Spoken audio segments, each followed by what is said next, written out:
What miracle were they looking for? They saw dangerous dimensions of God. But at the slightest opportunity, they bowed to Baal. They committed adultery with Ashtaroth. The Bible says in a certain place that when Jesus prayed, the countenance of his face was altered. So it means that even in the place of prayer, such supernatural and spiritual transformations can occur, because prayer is living. Prayer is not dead activity. Prayer is not religious activity. Prayer is not just talking to God. You know the way they've defined prayer? In prayer, you will talk to God. But prayer is beyond just talking to God.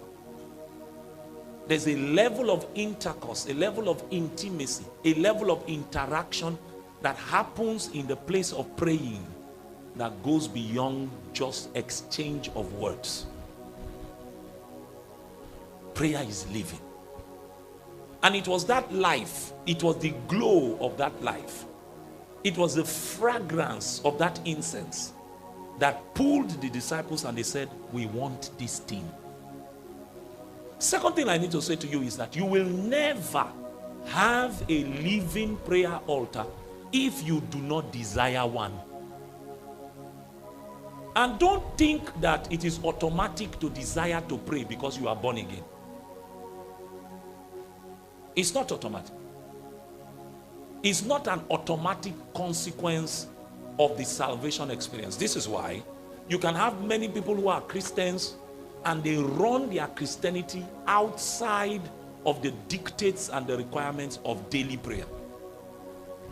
And you see, they can do that thing for 15 years, and when you meet them on the road, they will still pass off as Christians. You will still assume that they are believers, because obviously they might have the dress code, they might know the name of their denomination, they might know the rules of their denominational enclaves. They might look and act like believers. Because it's not automatic that once you get born again, you will just desire the disciplines of prayer. Because prayer in itself is something that is not natural to the human being.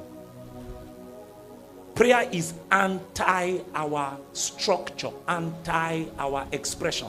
So it is something that you will have to earnestly desire to experience. True living praying is something that must begin to plague you. A desire for it must plague you. It must now be such a strong desire that nothing in this realm can satisfy. That means you will not be satisfied with prayer until you have started praying.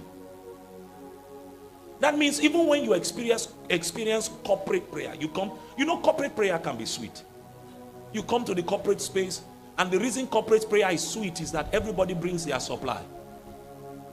So that's why it is easier to pray in the corporate space than in your private space.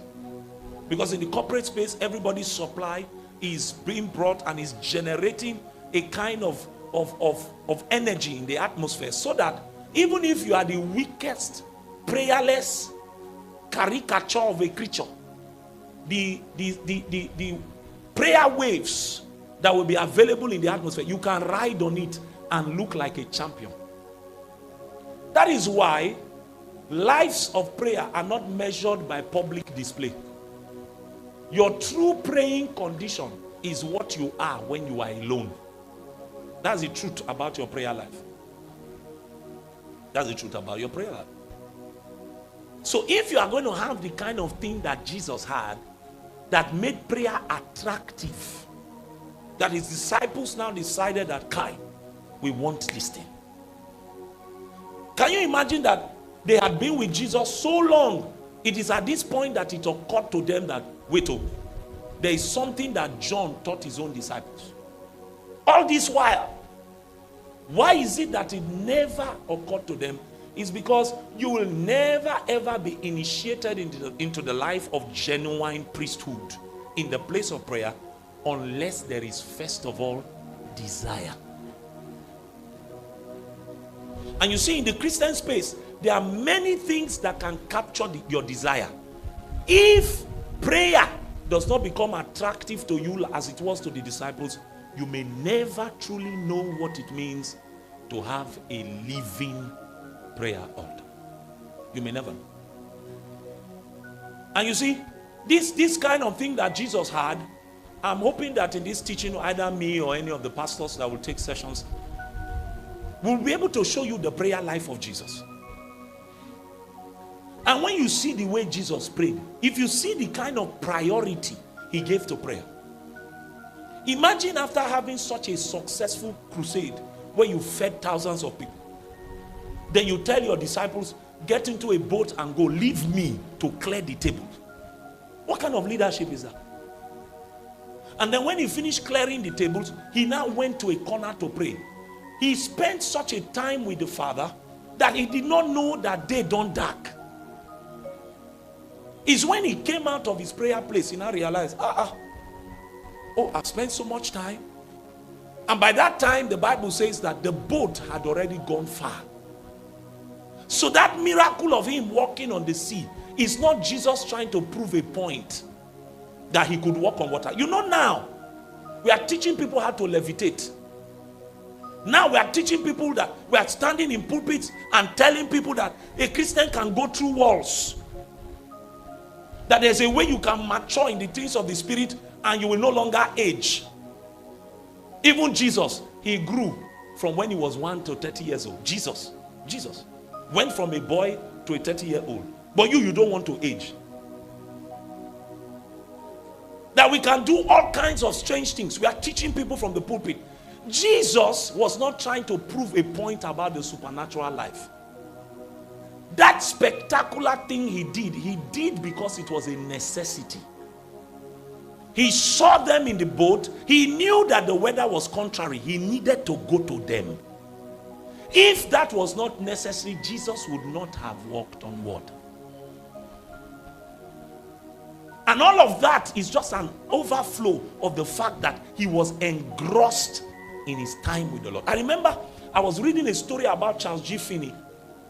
That Finney went into, he was so burdened with prayer, he woke up at 6 a.m. with a heavy burden for prayer.